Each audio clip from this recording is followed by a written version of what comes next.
Hey, what's going on, everybody? This is Tyrone back with Tech Life. And here we have a great article from RCR Wireless.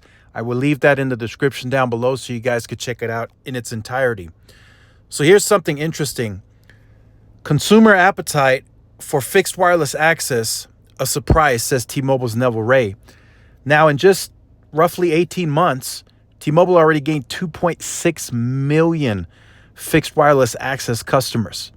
If you guys recall and remember, they want to get to 7 to 8 million by 2025 and 9 to 10 million from what they're projecting by 2026.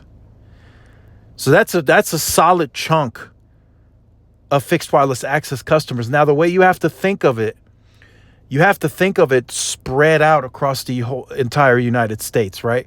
9 to 10 million sounds like a lot, but if they're only allowing, let's say, 30 customers per sector, that's not a lot of traffic potentially in any given area that they can't handle, right?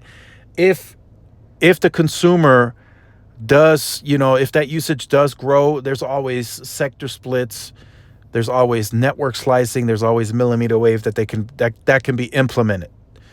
They could let the customer know, hey, at this point in time, you're going to have to switch to this CPE router because we're going to put you on millimeter wave. We don't want to lose you, but we're going to put you on an even faster lane, right?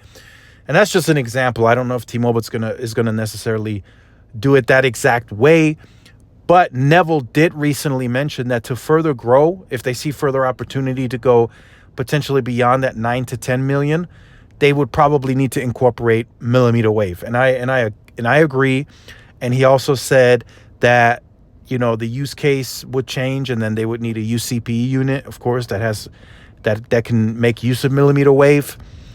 And then he did say that they would probably have to launch something along the lines of having to place that on outside of your residence, right? So somewhere on a roof or something like that. So I don't know how that would work for apartment complexes, because I don't think that's allowed.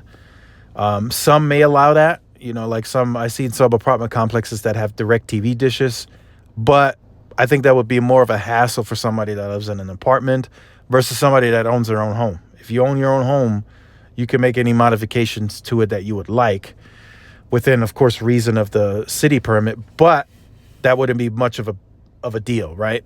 So I think it's very important to acknowledge that T-Mobile is starting to acknowledge millimeter wave, and the kind of them saying where it makes sense. I think this makes sense, right? This is a scenario where they can use it. They paid for it. They have a good amount of it. This is where they can use it. Then this is where they can make money from it. So like I said, I will leave this article in the description down below so you guys can check it out. I just wanted to briefly discuss this, that fixed wireless access is a big business for these carriers. It's not something that they're just going to allow to be temporary, right? There's no way that by 2025, T-Mobile is going to go up there, and this goes for Verizon as well. They're not going to go up there and say, hey, we achieved our 7 to 8 million, and now here comes the churn. We're going to be at 5% churn every quarter. We're going to lose these customers. They're not going to allow that, because at that point, once you get to that 7 to 8 million, it becomes a real revenue driver. It becomes a real profit maker, right? Return on investment for the 5G. And they're going to have to try everything in the book at that point to keep the churn as low as they possibly can. And of course, to continue further growing. So make sure you guys stay tuned to the channel for more. Like, share, subscribe, follow my social media outlets. This is Tyrone with Tech Live. See you in the next one. Peace.